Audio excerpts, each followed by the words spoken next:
Has this ever happened to you? Maybe I should go outside instead of sitting in here on my phone. But I can't because it's too hot outside. Or this? Man, I'm so thirsty. I can't find any water. All my water bottles are empty. The reason why it's getting so hot is because of the constant contribution of greenhouse gases to the atmosphere.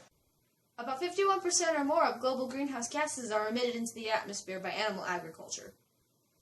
It takes an abundance of resources to maintain and raise animals for food and products. Over half of the water in the U.S. is being used for animal agriculture, whether it be for them to drink, for watering the crops that need to feed them, or for cleaning the filthy factory farms.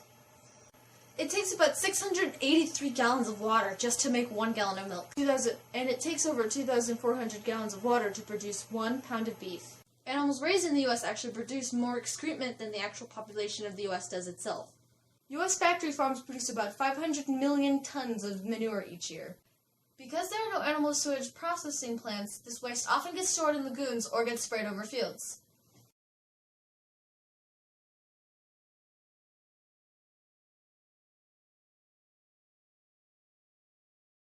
Runoff from factory farms is the leading cause of pollutions in rivers and lakes.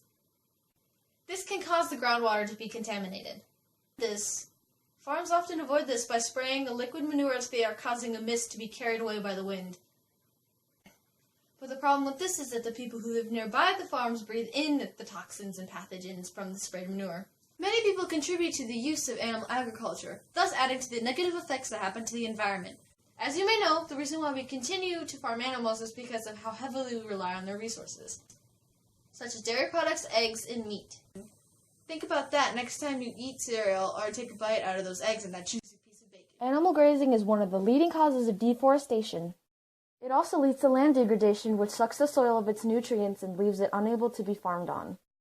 Because of all the feed that is in demand, it leads to crops becoming monocultures, which leave them vulnerable to being wiped out in mass quantities if a disease were to come in contact. Deforestation is also a big issue, as many forests are clear-cut to make room for fields that are used to harvest crops for feed. The majority of crops that are used for feed are wheat, soy, and corn. Because there is so much livestock to feed, it makes the demand for crops higher, thus taking up more land and requiring more forests to be cut down. One way you could help out is by buying your products from local small-scale farms. Another way you could oppose this issue is by switching to an all-vegan diet, which takes out the equation of you having to use meat products.